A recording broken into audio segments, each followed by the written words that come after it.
Saudara-saudara, lihat firman Tuhan Ibrani pasalnya yang ketiga, ayat 7 sampai ayatnya yang ke-11. Oke, sudah ketemu semua? Saya tunggu dan kita akan mulai. Seperti biasa, saya ayatnya yang ke-7, Bapak Ibu Saudara-saudara ayatnya yang ke-8, dan nanti sama-sama kita baca di ayatnya yang ke-11. Baca dengan pelan, dengan hati-hati dan suara yang keras. Saya mulai. Binasa karena murtad. Sebab itu, seperti yang dikatakan Roh Kudus, pada hari ini jika kamu mendengar suaranya, ayat 8, janganlah keraskan hatimu seperti dalam penyiraman pada waktu pencobaan di padang gurun, di mana nenek moyangmu mencobai aku dengan jalan menguji aku, sekalipun mereka melihat perbuatan-perbuatanku 40 tahun lamanya. Itulah sebabnya aku murka kepada angkatan itu dan berkata, selalu mereka sesat hati dan mereka tidak mengenal jalanku. Sama-sama, sehingga aku bersumpah dalam murkaku, mereka takkan masuk ke tempat perhentianku. Dimulai kurang lebih tahun 1500-an akhir dan 1600-an, itu terjadi perdebatan yang hebat dalam dunia kekristenan, khususnya Kristen Protestan. Ada sebuah doktrin atau sebuah pengajaran yang diajarkan atau yang dilahirkan oleh seorang teolog reform dari Prancis pada waktu itu, namanya adalah John Calvin. John Calvin ini mengajarkan bahwa Allah dalam kedaulatannya untuk menyelamatkan manusia, Allah telah menentukan orang-orang tertentu untuk diselamatkan sebelum dunia dijadikan. Doktrin ini namanya adalah predestinasi. Jadi John Calvin mengajarkan apa yang dia pahami ketika dia merenungkan Alkitab, dan itu dibagikan kepada banyak orang-orang pada waktu itu. Dan Eropa mengalami kebangunan rohani dengan pengajaran daripada John Calvin. Sebab pada waktu itu gereja ada dalam korup yang luar biasa, sehingga begitu banyak kesalahan-kesalahan yang dilakukan oleh gereja. Tetapi ketika Martin Luther melakukan yang namanya pembaharuan, diikuti dengan John Calvin, maka ada banyak orang yang akhirnya mengerti tentang kebenaran. Tetapi ajaran ini pun juga dibantah oleh salah satu orang teolog dari Belanda, namanya adalah Jacobus Arminius atau dikenal dengan aliran Arminianisme. Dia mengajarkan bahwa manusia bukanlah robot, sehingga sebelum dunia dijadikan Tuhan sudah menentukan orang-orang pilihan Tuhan. Ingat bahwa ketika Tuhan menciptakan Adam dan Hawa, manusia diberikan free will atau kehendak bebas, sehingga manusia bisa merespon di panggilan Allah, tapi manusia pun juga bisa yang namanya melepaskan kepercayaannya. Dan pandangan ini, saudara-saudara, membuat perdebatan yang hebat, perdebatan yang panjang pada waktu itu. Bahkan sejarah mencatat, diduga bahwa terjadi bunuh-bunuhan yang besar pada waktu itu, karena ada dua pandangan teologi tentang keselamatan ini yang saling bertabrakan satu dengan yang lain. Dan dampak dari dua pandangan ini lahir sampai hari ini.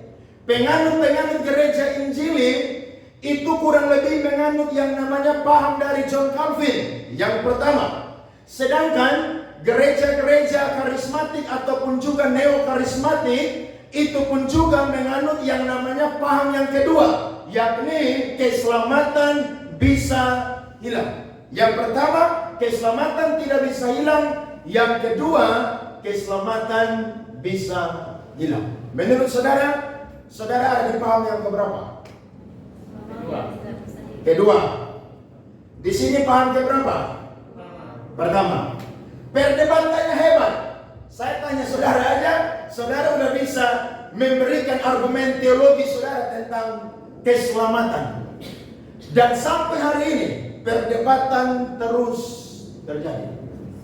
Tapi kalau orang bertanya kepada saya, menurut Pak Andre, paham yang mana? Kalau saya ada di gereja karismatik, Keselamatan adalah anugerah dan pasti akan diikuti dengan yang namanya perbuatan baik.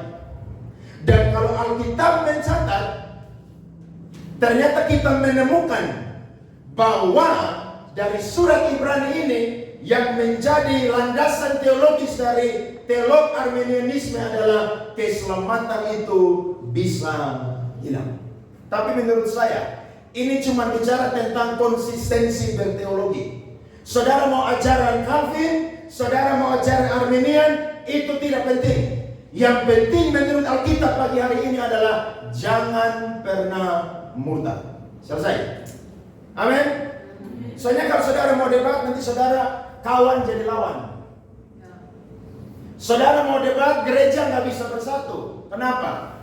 Karena perdebatannya soal yang namanya predestinasi. Menurut saya sederhana. Jangan pernah murtad. Sebab kalau engkau murtad, biar engkau punya pandangan John Calvin, engkau punya pandangan Arminianisme, tetap yang namanya tidak masuk surga. Saudara lihat orang-orang Israel, 40 tahun mereka lihat mujizat Tuhan, tapi mereka pun juga tidak percaya kepada Tuhan. Sehingga apa? Sehingga mereka yang keluar dari Mesir 20 tahun ke atas semuanya mati binasa di padang gurun. Yang masuk hanyalah Joshua bin Nun dan Kaleb bin Yefune, diikuti dengan orang-orang Israel yang usianya 20 tahun ke bawah yang lahir di padang gurun. Berarti saudara dan saya agama Kristen tidak menjamin saya dan saudara pasti masuk surga. Amin. Betul atau tidak? Betul. Sebab apa?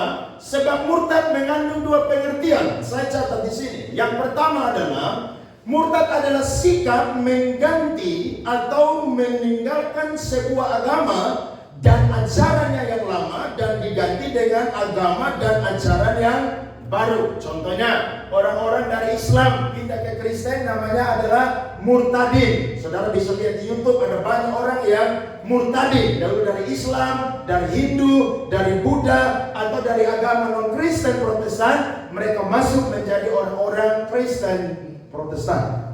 Tapi pengertian murtad yang kedua juga adalah masih tetap beragama Kristen, tetapi berbalik kembali kepada kehidupan masa lalu yang gelap dan jahat. Jadi dia sudah Kristen, tapi mungkin ada banyak faktor. Mungkin ketika dia jatuh, dia tidak mau bangkit lagi dari itu kejatuhan. Dia malu, diintimidasi oleh iblis, sehingga akhirnya dia keterusanlah dalam situasi itu. Sehingga dia bukan berbalik kepada Tuhan, tapi dia bilang, ya sudahlah, saya sudah jatuh, jadi biarkanlah jatuh terus. Dulu dia sudah tinggalkan kehidupan itu, sekarang dia kembali lagi kepada kehidupan itu. Ada banyak faktor. Kecewa dengan Tuhan, kecewa dengan pendeta, kecewa dengan gereja, banyak pergumulan yang belum dijawab Tuhan, banyak kesesakan yang dialami yang tidak kunjung-kunjung ada kelegaan, membuat orang tersebut kecewa, kepahitan, akhirnya dia meninggalkan imannya yang sudah dia percayai bertahun-tahun dan kembali kepada kehidupan yang lama. Nah, kuncinya ketika orang murtad, rahasianya cuma satu: berbalik kembali kepada Tuhan. Lihat Ibrani pasal 6 ayat 4 sampai 6. Firman Tuhan berbunyi, sebab mereka yang pernah diterangi hatinya, yang pernah mengecap karunia surgawi, dan yang pernah mendapat bagian dalam Roh Kudus, dan yang mengecap firman yang baik dari Allah, dan karunia-karunia dunia yang akan datang. Saudara lihat firman Tuhan di situ bilang apa? Yang pernah diterangi hatinya, yang pernah mengecap karunia surgawi, dan yang pernah mendapat bagian dalam Roh Kudus. Kemudian yang keempat, dan yang mengecap firman yang baik dari Allah dan karunia-karunia dunia yang akan datang. Namun yang murtad lagi tidak mungkin dibaharui sekali lagi sedemikian hingga apa saudara? mereka bertobat. Bertobat ini ada dua. Yang pertama, terima Yesus sebagai Tuhan dan Juru Selamat pribadi, itu satu kali. Tapi bertobat dari sifat, dari karakter, dari kelemahan-kelemahan kita, itu perlu setiap hari. Amin. Saudara masih bisa marah orang? Masih bisa. Saudara masih bisa jengkel dengan orang? Masih bisa. Saudara masih bisa bikin kesalahan dengan tidak sengaja? Masih bisa. Ketika kita melakukan itu, tidak perlu lagi kita terima Yesus sebagai Tuhan dan Juru Selamat, karena itu hanya satu kali. Tapi pertobatan dari sifat, karakter, kehidupan yang belum memuliakan Tuhan, itu setiap hari. Makanya 1 Yohanes 1 ayat 9 bunyi, barang siapa mengaku dosa, maka Yesus sebagai pengantara, ia adalah setia dan adil, mengampuni saya dan saudara. Jangan ikut ajaran hyper grace yang mengatakan ketika Yesus mati di Golgota sudah mengampuni kita. Maka hari ini ketika kita buat dosa, tidak perlu lagi bilang Tuhan ampuni saya. Itu ajaran sesat, saudara. Tapi ajaran yang benar adalah ketika kita jatuh, bikin dosa, minta ampun, dan kembali berbalik kepada Tuhan. Daud bilang apa? Orang benar bisa jatuh berapa kali? 7 kali. Tapi jatuh tidak sampai tergeletak. Nah, anehnya ada banyak orang Kristen udah jatuh mau terus tergeletak. Padahal ada firman Tuhan yang menyadarkan, ada khotbah yang disampaikan untuk didengar. Semua kita ini rentan dengan kejatuhan, saudara. Tidak ada satu orang di dunia pun, sekaliber hamba Tuhan hebat siapapun, yang berkata dia kuat. Tidak, saudara. Semua kita rentan dengan yang namanya kejatuhan. Tapi ingat, ketika jatuh jangan terus ada di posisi itu. Harus apa, saudara? Bangkit. Nanti saudara bangkit, Tuhan bilang, saya terima kamu. Tapi nanti iblis pakai orang-orang bilang begini, kamu ke gereja buat apa? Kamu sudah bikin kesalahan besar, tak usah lagi ke gereja. Tapi Tuhan bilang, Tuhan tidak pernah menolak setiap orang yang mau datang kepada Tuhan. Amin. Jadi kita ini bisa murtad, bisa kembali kepada kehidupan yang lama. Dulu tidak pernah gereja, tiba-tiba cinta Tuhan gereja, tiba-tiba karena kepahitan lagi tidak mau lagi ke gereja. Tapi saya mau bilang, kalau saudara terus-menerus dalam posisi itu tidak bertobat, maka Alkitab catat binasa. Amin. Nah, saya lihat saudara-saudara, ternyata surat Ibrani ini ditujukan kepada orang-orang Yahudi atau orang-orang Ibrani yang sudah mengenakan kehidupan yang baru, sudah diselamatkan, tapi mereka mau kembali lagi kepada kehidupan yang lama.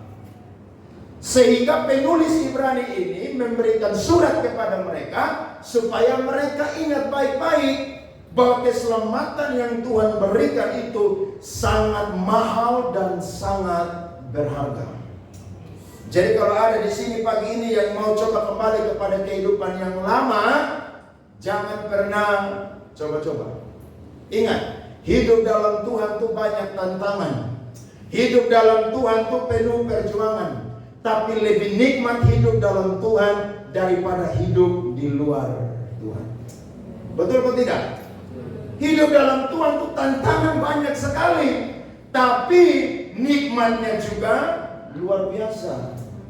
Ada tantangan, Tuhan kasih mujizat. Ketika dalam kelemahan, Tuhan kasih kekuatan. Ketika butuh sesuatu, Tuhan kirim berkat dengan berbagai macam cara untuk saya dan juga saudara. Jadi jangan pernah kembali kepada kehidupan yang lama. Amin. Yang dulu pernah merokok, udah buang rokok, jangan kembali lagi beli di kios sebelah pulang gereja. Beli 1 batang di sana. Nanti saudara akan tambah 2 batang, 1 bungkus, dan 1 hari 3 sampai 4 bungkus. Saudara yang dulu suka minum minuman keras, miras, cap tikus, moke, BCA, bir campur anggur, ATM, anggur tambah moke. Nah, itu orang Kupang singkatan tuh, keren. Jangan pernah lagi kembali kepada kehidupan yang lama. Amin. Karena ingat, manusia bisa mengecewakan kita, tapi Tuhan tidak pernah mengecewakan kita. Kadang-kadang banyak orang kasih salah Tuhan, padahal Tuhan tidak pernah bikin salah dengan dia. Dia aja yang sensinya lebe-lebe, bapernya lebe-lebe. Manusia yang buat salah, kok Tuhan yang sana. Padahal Tuhan tidak pernah buat salah. Yang buat salah itu apa? Manusia. Nah, saya coba catat menurut data surat Ibrani, ada 3 faktor yang menyebabkan seorang atau seseorang yang sudah percaya Yesus bisa kembali murtad. Yang pertama, saudara lihat di LCD adalah karena tidak teliti memperhatikan firman Allah. Ini penting, saudara-saudara. Meneliti firman Tuhan ini sangat penting. Kenapa? Karena kalau orang tidak meneliti firman Tuhan, maka pasti dia tidak akan pernah tahu kebenaran di dalam firman Tuhan. Coba lihat surat Ibrani 2 ayat 1 sampai 4. Karena itu harus lebih teliti kita memperhatikan apa yang telah kita dengar, supaya kita jangan hanyut di bawah arus. Saudara lihat, orang yang teliti firman Tuhan, dia punya berkatnya luar biasa. Teliti ini beda dengan sekedar baca. Saudara tahu sekedar baca?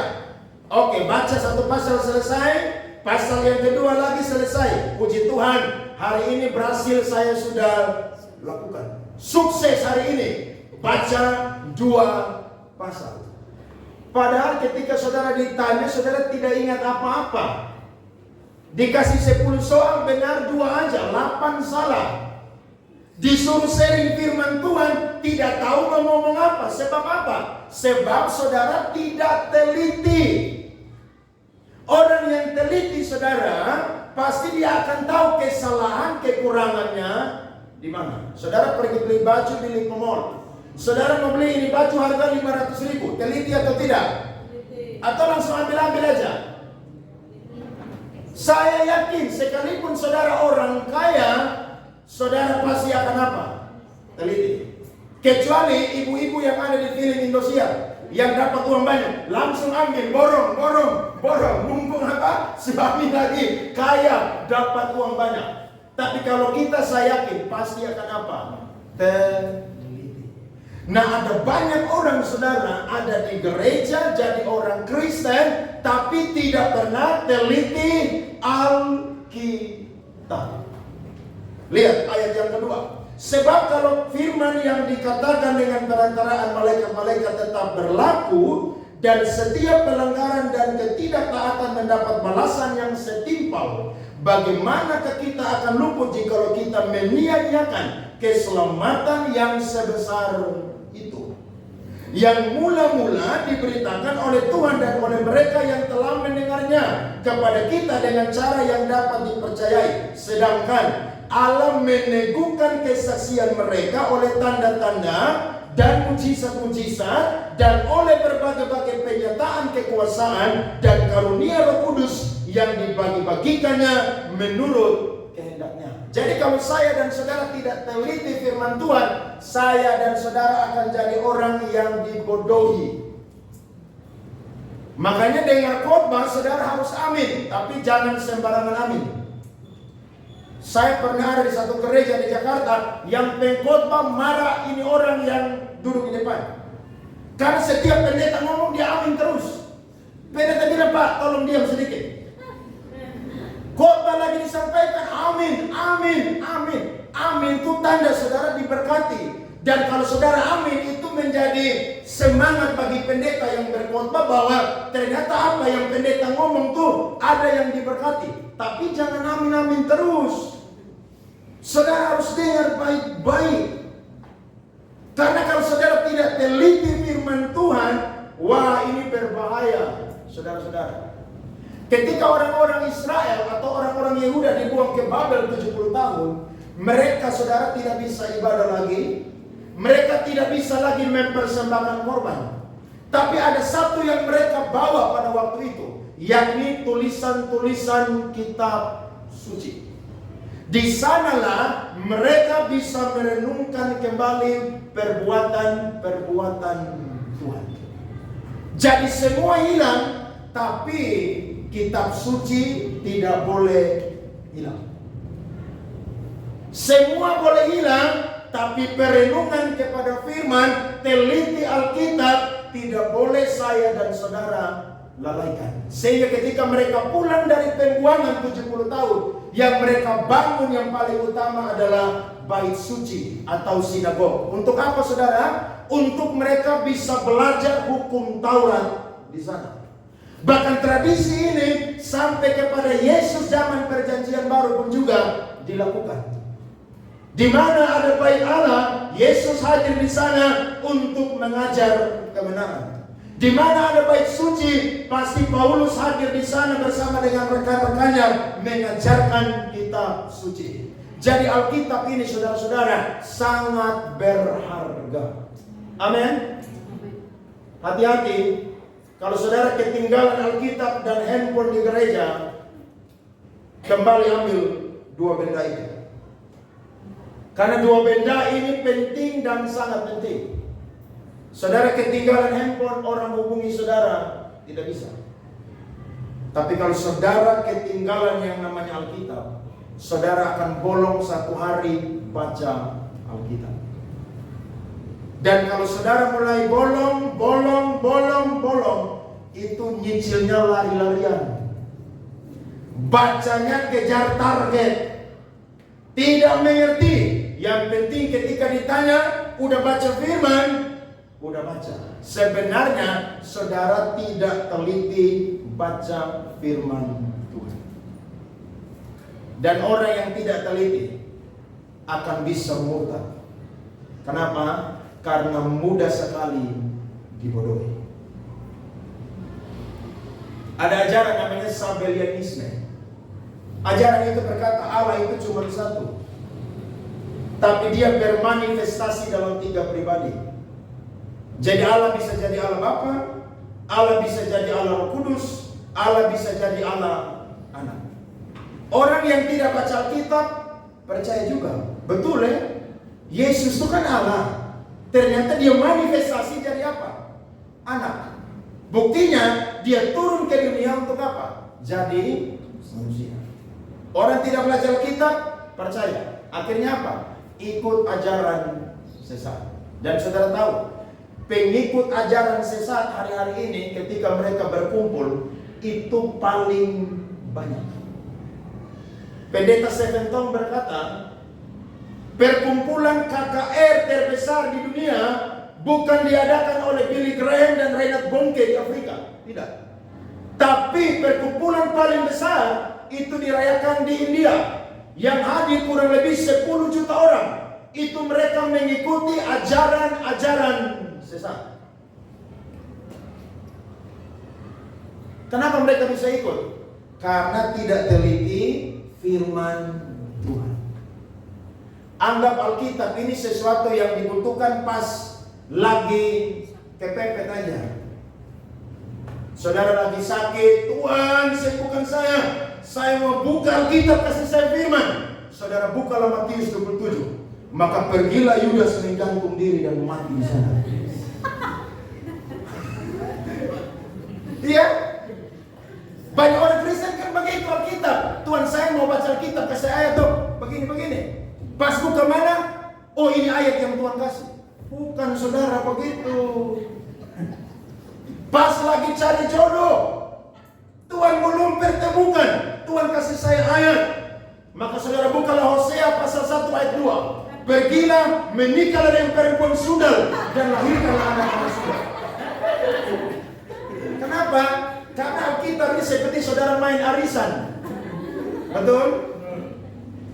Padahal Alkitab ini penting saudara. Coba kita lihat ya, fakta Alkitab yang menakjubkan. Bisa ditampilkan Bapak Rens. Yang pertama, Alkitab dari Kejadian sampai Wahyu ditulis sekitar tahun 1440 sebelum Masehi. Penulis Alkitab yang pertama adalah Musa. Sampai tahun 95 Masehi. Dan surat Ibrani adalah surat yang paling lengkap yang dikhotbahkan pada abad pertama Masehi pada waktu itu. Jumlah kitab dalam Alkitab adalah 66 kitab. Jumlah pasal 1189. Jumlah ayat 31.101 ayat. Jumlah janji yang diberikan dalam Alkitab 1260 janji. Perintah 6468. Nubuat 3268 ayat.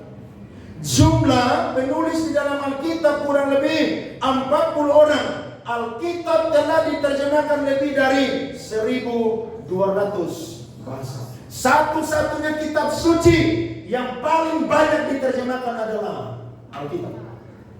Kenapa? Karena ini buku yang paling jujur. Saudara mau lihat manusia yang paling biadab, paling bangsat, baca Alkitab. Ada di sini. Tapi kalau saudara mau lihat orang yang paling suci juga, baca ini Alkitab. Saudara akan menemukan. Amin. Bahkan saudara-saudara, pada saat Mesias diciptakan pertama kalinya di Eropa tahun 1455, dipercetakan namanya Johannes Gutenberg pada waktu itu. Sebuah buku atau satu-satunya buku yang paling pertama dicetak adalah Alkitab. Yang lain belakangan, Alkitablah yang paling utama. Makanya itu Ustaz kurang ajar yang dulu pendeta pindah agama, dia pasang Alkitab, saudara minta maaf di pantat kentut. Dia bilang kalau dalam 1 bulan ini saya tidak sakit, lihat aja, tidak dalam hitungan 1 bulan langsung sakit, sekarang terbaring di tempat tidur, mau mati mampus di situ.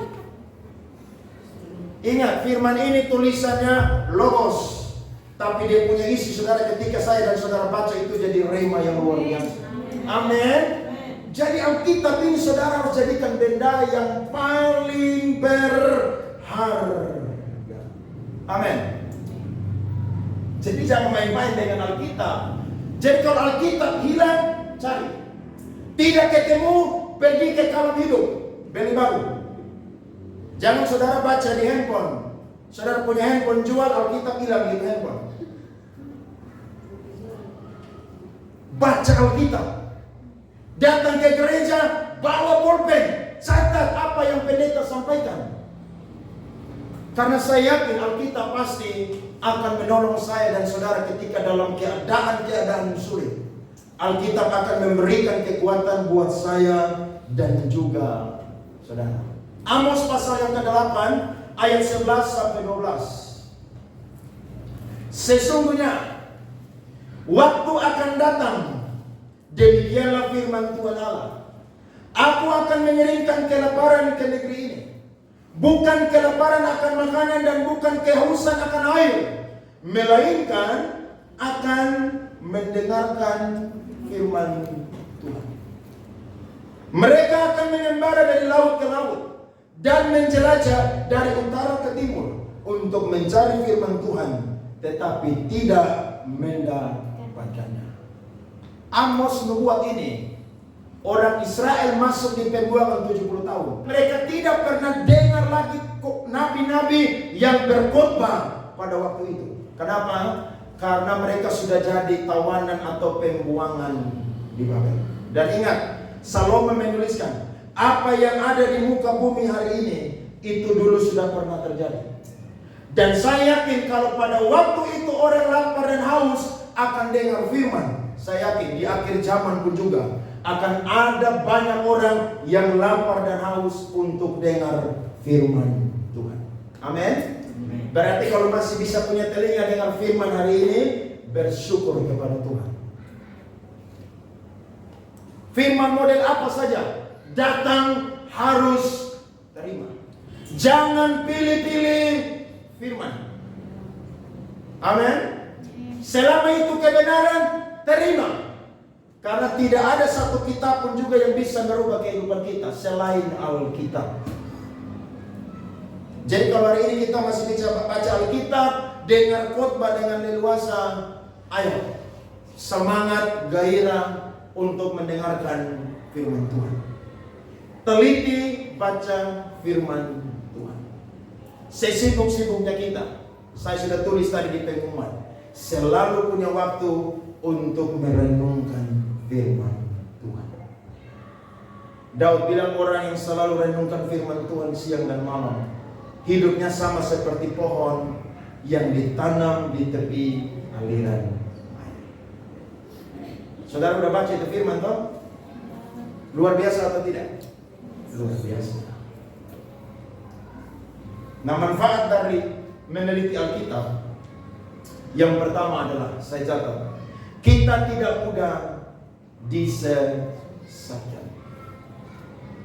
Yang kedua adalah membuat kita lebih bijaksana, berakal budi, dan mengerti. Saya ingat kurang lebih tahun 90 atau tahun 92 ada sebuah penampakan yang terjadi di satu tempat di Pariti namanya Ohendang. Itu saya baru usia kurang lebih 6 atau 8 tahun. Semua orang dari mana-mana pergi lihat gambar Tuhan Yesus ada di sana. Katanya Tuhan Yesus lagi menampakkan diri di satu gereja di Ohendang, Pariti. Oma Saleh pergi. Opa Saleh yang meninggal pergi. Saya juga pergi. Kalau saya masih kecil ya ikut aja. Semua orang susah payah, dan saudara tahu waktu pergi musim hujan. Wah, itu nyebrang kali saudara, semua turun dari trek. Kenapa? Karena kalau berat trek tidak bisa lewat. Semua orang antri.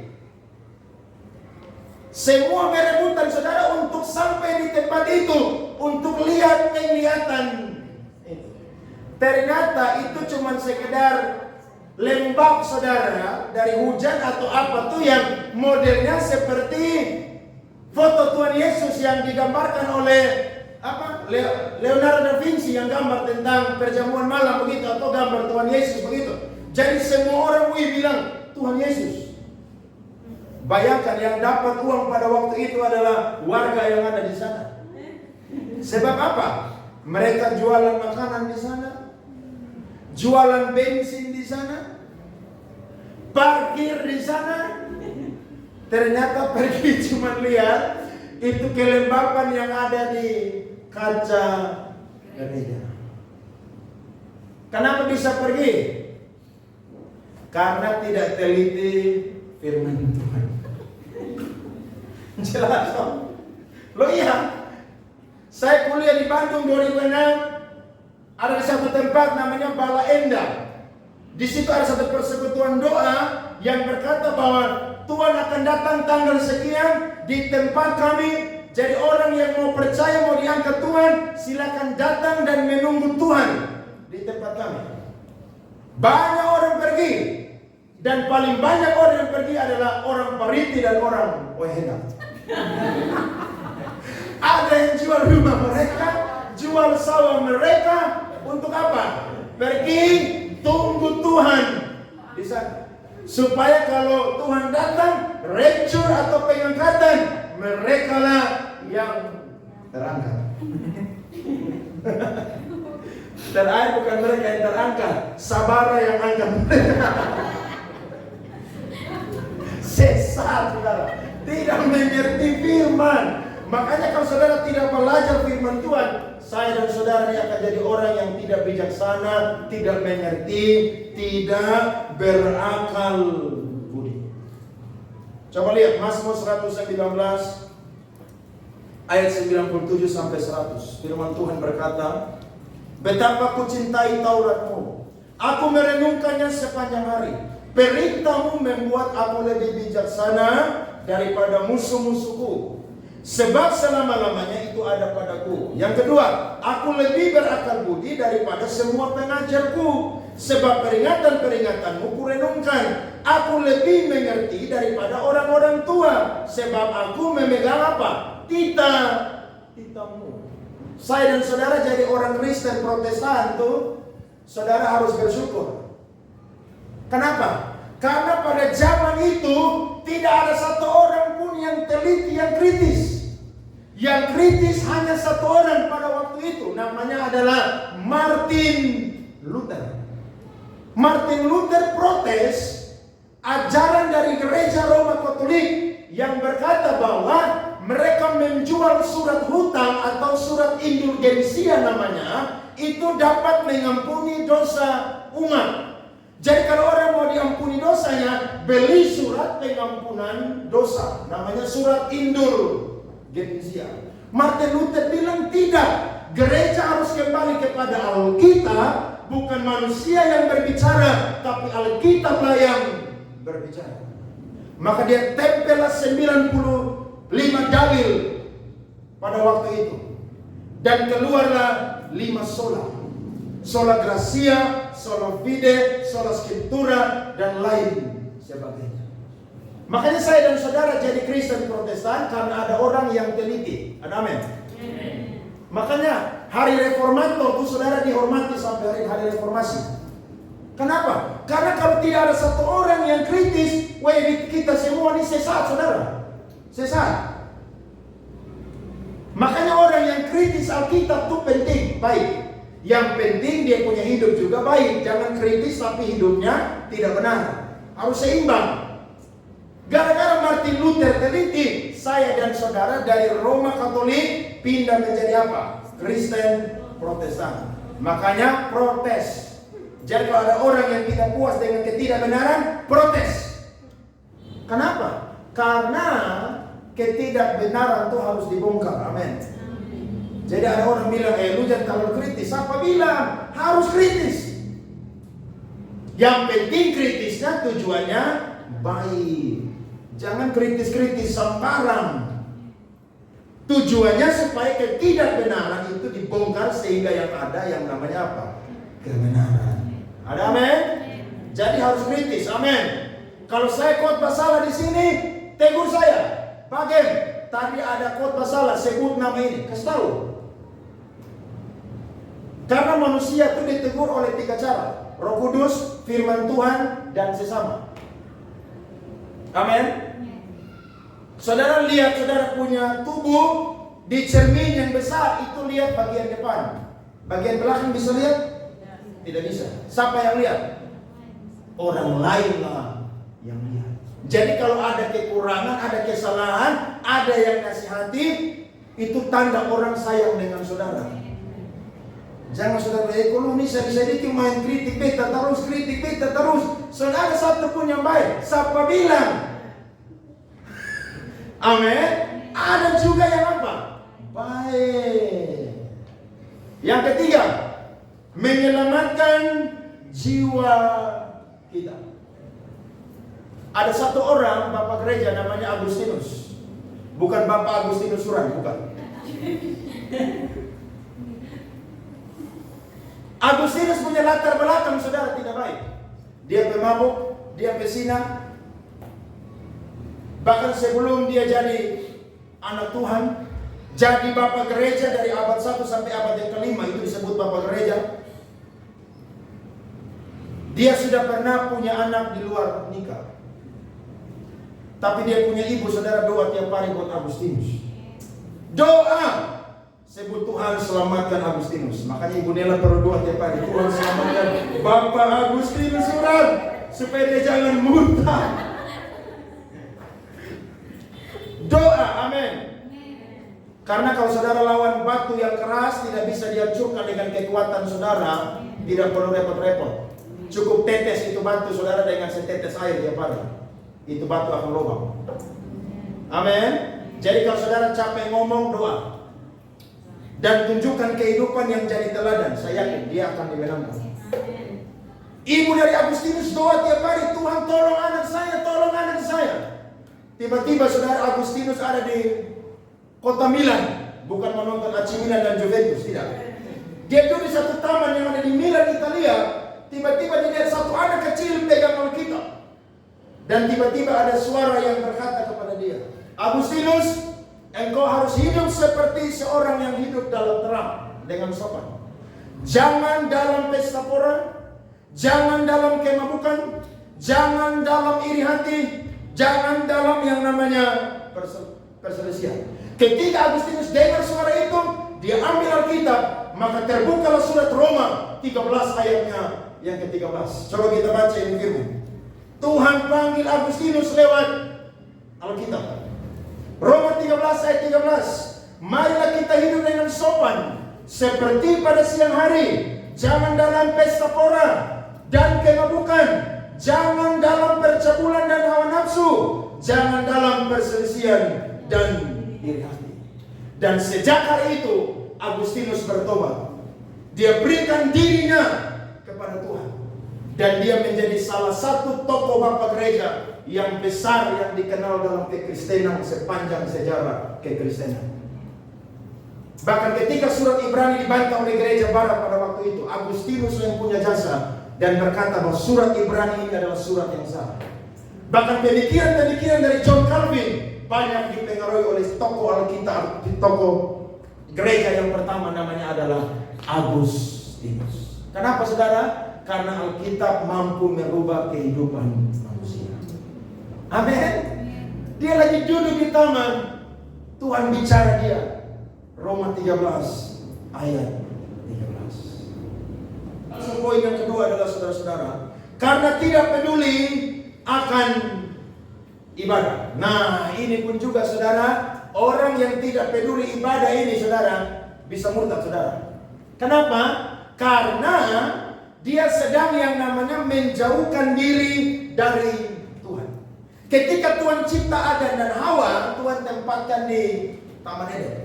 Salah satu tujuan Tuhan bukan hanya yang namanya membuat Adam dan Hawa mengusahakan taman itu, tapi salah satu tujuannya adalah supaya manusia itu hidup dekat dengan Tuhan. Tapi iblis tahu bahwa kalau manusia punya hubungan yang dekat dengan Tuhan, maka manusia ini akan jadi orang yang menjalankan semua rencana Allah. Iblis pakai ular. Ular datanglah untuk goda yang namanya Hawa. Hawa jatuh, Hawa kasih makan lagi Adam buah daripada pohon tersebut. Akhirnya apa? Adam dan Hawa jatuh, dosa merambat seperti penyakit kanker, dan kita semua lahir, kita punya dosa yang namanya dosa warisan. Tapi luar biasa, salah satu yang Tuhan buat adalah ibadah. Nah, saya catat saudara, manfaat dari ibadah yang pertama adalah bertemu dengan Tuhan. Dalam perjanjian lama yang ada setiap hari di kemah pertemuan itu adalah anak-anaknya Harun. Dan Harunlah yang ada pada waktu itu. Bahkan 1 tahun 1 kali Harun akan masuk saudara ke ruang Maha Kudus untuk persembahkan korban di sana. Bahkan dia pun juga masuk ke sana untuk minta pengampunan atas dosa dia. Tapi ketika Yesus mati di Kalvari, tabir baik Allah itu saudara robek dari atas ke bawah. Untuk apa? Supaya kita semua ini bisa menghampiri tahta kasih karunia Allah. Kita semua yang melayani hari ini, kita bukan orang Lewi. Saudara baca Imamat, Nadab dan Abihu mati. Kenapa? Karena persembahan api asin. Kita melayani di sini, mau datang gereja, ribut dulu di rumah, baru melayani di sini. Dalam perjanjian lama tidak bisa. Tiap hari orang buat dosa, bawa korban. 1 tahun 1 kali hari raya pendamaian, semua orang Israel bawa korban. Tapi hari ini kita bisa beribadah kepada Tuhan. Itu Tuhan mau supaya apa? Kita bertemu dengan Tuhan. Tidak heran Daud bilang begini, aku bersuka cita ketika dikatakan orang kepadaku, mari kita pergi ke rumah Tuhan. Bahkan pemazmur berkata, lebih baik 1 hari di pelataran rumah Tuhan daripada 1000 hari di tempat lain. Nah, orang kalau tidak ibadah, saudara, pasti orang itu akan apa? Murtad. Kenapa? Karena kalau dia tidak ibadah, pasti tidak dengar firman Tuhan. Betul atau tidak? Padahal Paulus bilang, iman timbul dari pendengaran. Pendengaran akan firman Tuhan. Orang yang ada di gereja ada aja kadang-kadang tidak dengar firman. Apalagi yang tidak ke gereja. Mau dengar apa? 1 minggu bolong, 2 minggu bolong, 3 minggu bolong. Oke, 1 bulan absen. Mulai bulan kedua absen, bulan ketiga absen terus. Terakhir sampai Desember baru ke gereja. Itu pun juga karena perasaan dengan keluarga, dengan pendeta, dengan ketua rayon lah, dengan majelis lah, perasaan. Nanti pulang gereja dia hilang lagi. Nanti muncul lagi pas apa? Paskah. Makanya walaupun masih Kristen, KTP Kristen Protestan, tapi saudara tahu itu dalam posisi yang namanya murtad. Sebab apa? Kembali kepada hidup yang lama. Ingat, orang yang di dalam Kristus pasti suka ibadah. Amin. Soalnya mungkin orang yang di dalam Kristus tidak suka ibadah. Tidak mungkin. Pasti dia suka ibadah. Baik ibadah secara pribadi maupun juga secara korporat atau kelompok atau bergereja. Pasti dia hadir. 1 minggu dia tidak hadir saja, dia punya hati nurani rasanya tertuduh. Kenapa? Karena saya sedang yang namanya meninggalkan ibadah. Ibrani 4 ayat 7-11. Sebab itu ia menetapkan pula suatu hari, yaitu hari ini, ketika ia setelah sekian lama berfirman dengan perantaraan Daud seperti dikatakan di atas, pada hari ini jika kamu mendengar suaranya, janganlah keraskan hatimu. Sebab andai kata Yosua telah membawa mereka masuk ke tempat perhentian, pasti Allah tidak akan berkata-kata kemudian tentang suatu hari lain. Jadi masih tersedia suatu hari perhentian, yakni hari keberapa? Hari ke-7 bagi umat Allah. Sebab barang siapa telah masuk ke tempat perhentiannya, ia sendiri telah berhenti dari segala pekerjaannya, sama seperti Allah berhenti dari pekerjaannya. Sama-sama baca. Karena itu baiklah kita berusaha untuk masuk ke dalam perhentian itu, supaya jangan seorang pun jatuh karena mengikuti contoh ketidaktaatan itu juga. Berarti ibadah pun juga perlu usaha. Ada amin? Saudara bangun datang gereja jam 9 juga usaha, saya yakin. Karena pasti ada yang baru tidur jam 4 pagi, jam 5 pagi, jadi aduh Tuhan mau gereja kemana nih? Gereja juga saudara perlu usaha. Tapi itu harus kita lakukan. Kenapa? Karena Kanaan yang sesungguhnya itu belum kita sampai, yakni sorga. Jadi saya dan saudara harus yang namanya ibadah. Yang kedua manfaat dari ibadah, roti dan air minuman kita diberkati Tuhan. Keluaran 23 ayat 25, tetapi kamu harus beribadah kepada Tuhan Allahmu, maka ia akan memberkati roti makananmu dan air minumanmu, dan aku akan menjauhkan penyakit dari tengah-tengahmu. Orang yang beribadah akan diberkati Tuhan. Amin. Sebab saudara datang bawa hidup, saudara pulang, saudara terima berkat Tuhan. Saudara tidak akan kekurangan. Kenapa? Karena Tuhan tahu mengasihi orang-orang yang mengasihi Tuhan. Yang ketiga adalah iman timbul karena dengar firman Tuhan. Dan yang keempat ini penting, saudara lihat. Di sorga kita punya pekerjaan adalah beribadah.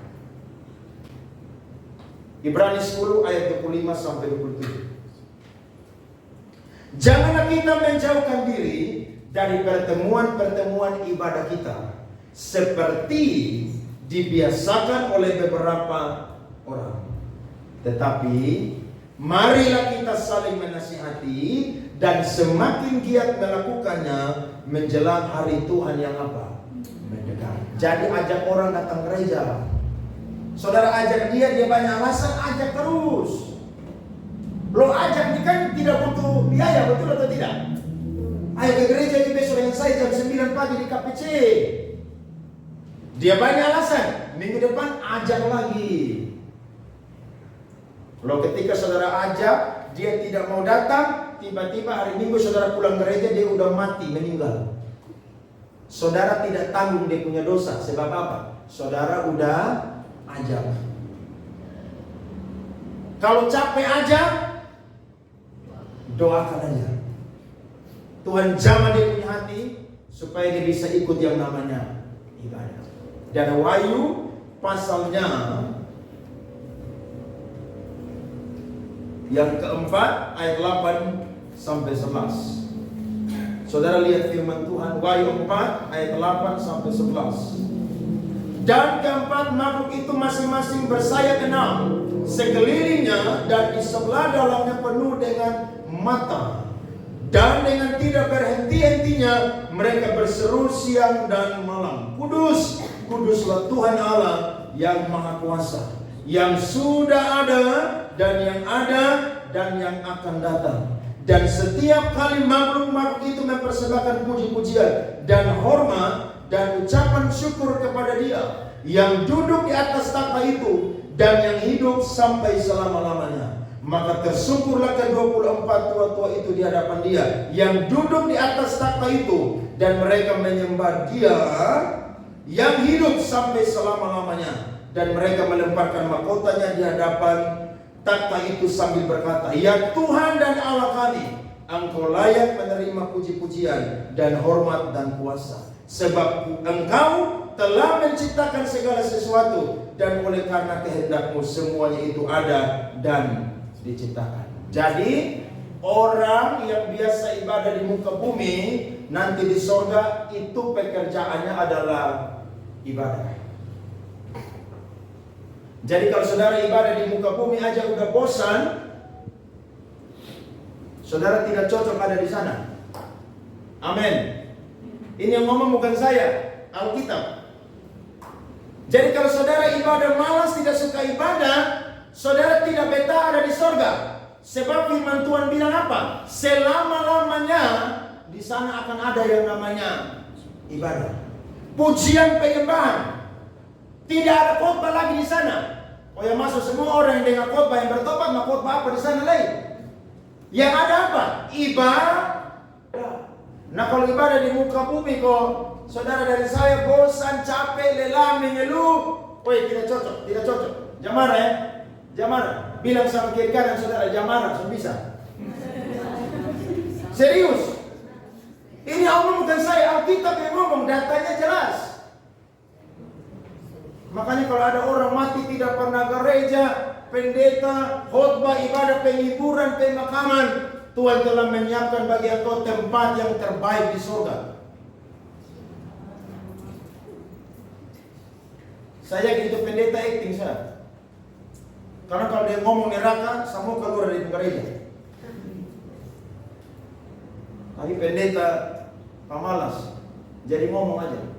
Saya pernah ikut satu ibadah pemakaman, pendeta baca ayat langsung tutup Alkitab. Doa antar. Kenapa? Karena ini orang tidak pernah gereja. Loh, pendeta mau apa dari kebaikan? Dia penjasa untuk Tuhan apa? Wih, saya ini pendeta killer mati. Wih, saya yang keras begini, wih, tidak mungkin juga saya begitu. Kenapa? Memang dia tidak pernah gereja, tapi kita kan khotbah untuk orang hidup. Jadi khotbah aja udah. Biar kau usah tersinggung dia, dia mati, ngapain tersinggung dia? Kau usah tersinggung dia udah mati. Betul tak? Tapi ada pendeta tuh yang begitu. Kenapa? Ini orang tidak pernah gereja. Baju gereja tidak ada, celana gereja tidak ada, sepatu gereja tidak ada. Mati baru orang pergi cari kasih dia pakaian gereja. Kalau saya bilang kubur aja dengan baju kaos, celana jeans dan lain sebagainya, kubur aja udah. Karena ketika kita mati, bukan yang penting itu yang hadir berapa orang, pejabat siapa yang hadir, trans bunga berapa terai, berapa fuso, berapa kontainer, itu tidak penting. Yang penting siapa yang sambut kita. Amin. Yang bersayap atau yang bertanduk. Biar mau antar presiden, gubernur, tapi yang sambut engkau itu bertanduk, tidak ada cerita. Makanya mumpung masih ada waktu ibadah kepada Tuhan. Amin. Karena di sorga pun juga kita beribadah. Yang terakhir, saya cepat saja. Yang ketiga adalah karena tidak dewasa rohani. Nah, orang bisa murtad, saudara, karena tidak dewasa. Lihat satu ayat, firman Tuhan berkata, Ibrani 5 ayat 11 sampai 14. Tentang hal itu banyak yang harus kami katakan, tetapi yang sukar untuk dijelaskan. Karena kamu telah lama dalam hal mendengarkan. Sebab sekalipun kamu ditinjau dari sudut waktu, sudah seharusnya kamu menjadi apa? Pengajar. Kamu masih perlu lagi diajarkan asas-asas pokok dari penyataan Allah. Dan kamu masih memerlukan susu, bukan makanan keras. Sebab barang siapa masih memerlukan susu, ia tidak memahami ajaran tentang kebenaran, sebab ia adalah anak kecil. Tetapi makanan keras adalah untuk orang-orang dewasa yang karena mempunyai panca indera yang terlatih untuk membedakan yang baik daripada yang jahat. Orang bisa murtad karena tidak dewasa.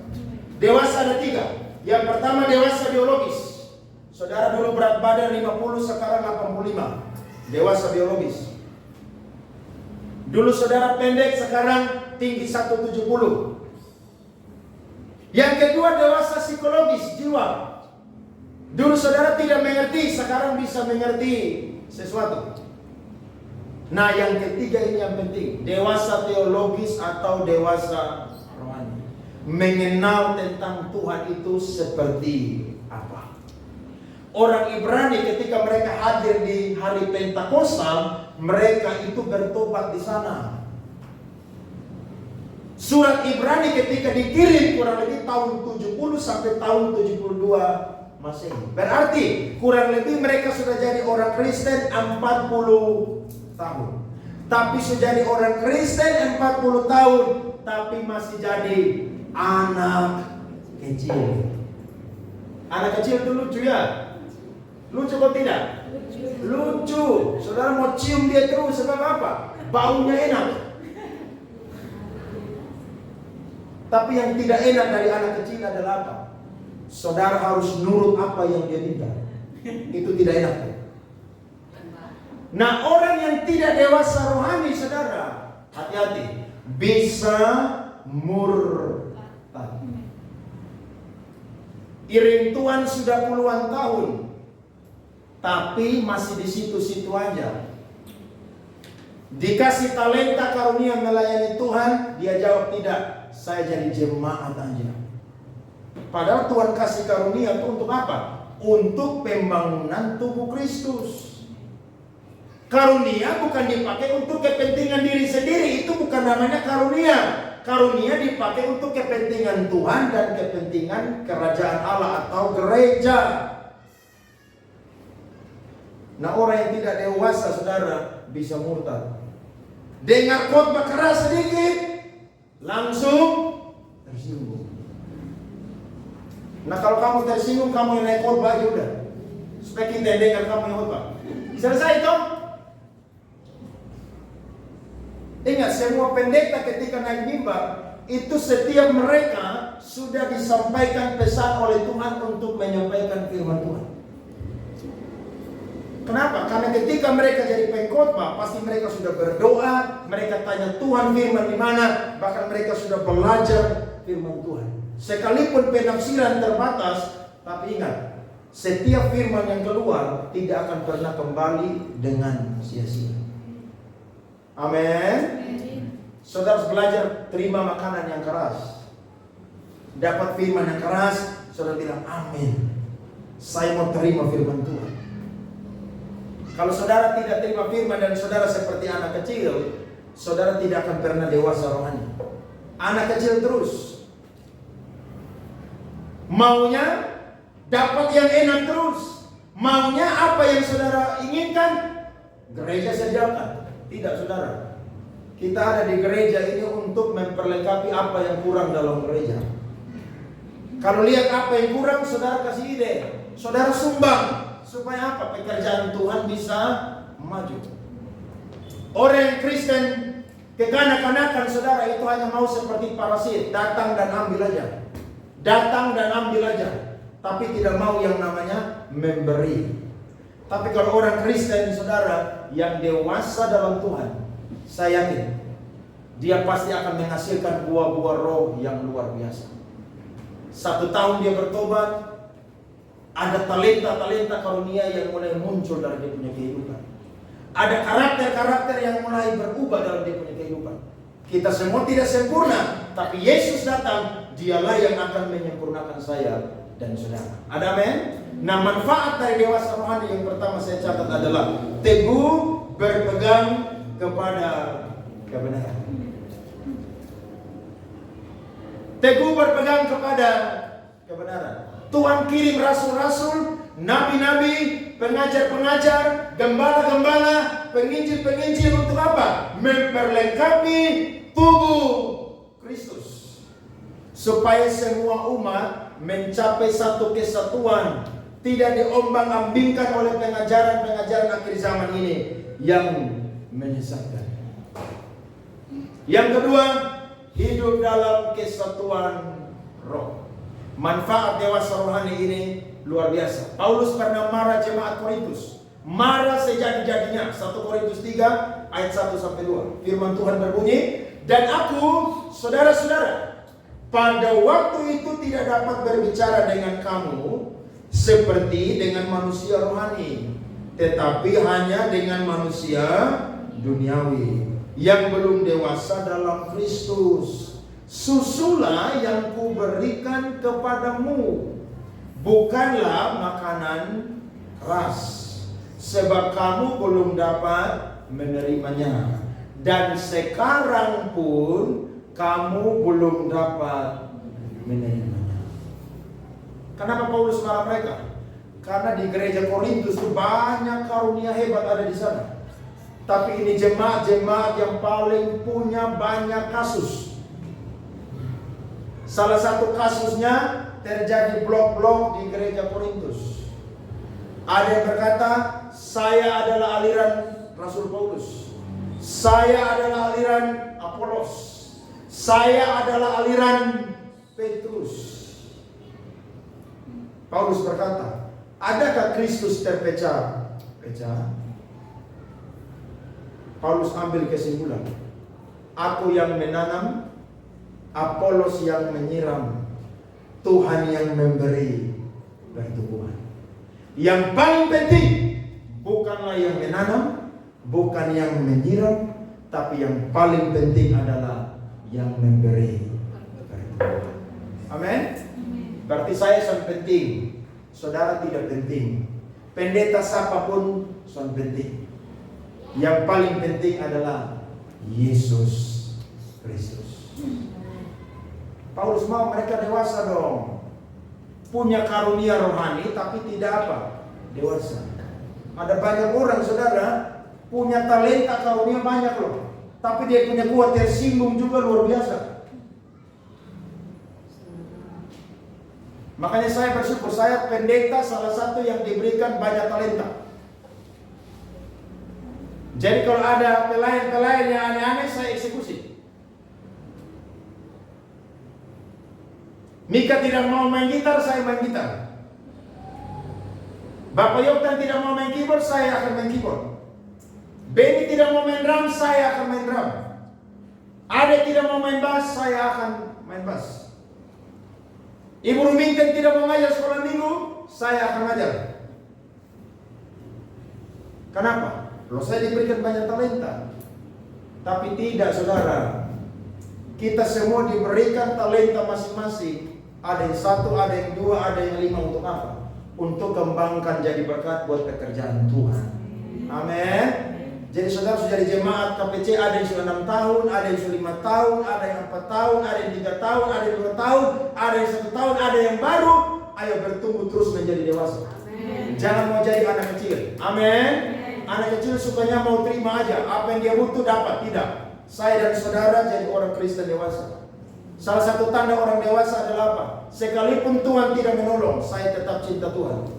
Sadrak, Mesak, Abednego, sekalipun Tuhan tidak menolong, kami dilemparkan dalam perapian menyala-nyala, kami tidak akan pernah menyembah dewa yang dibuat oleh Tuhan Kurang. Dan terbukti ketika mereka di perapian, ada satu anak dewa, ada Tuhan yang hadir di sana, yang berjalan bebas bersama dengan mereka di perapian yang menyala-nyala. Amin. Jika hal ini menjadi modal bagi kita, supaya saya dan saudara jangan pernah goda. Teliti baca Alkitab, jangan tinggalkan ibadah, dan dewasa rohani. Tuhan berkati kita semua pagi hari ini. Amin buat kebenaran firman Tuhan.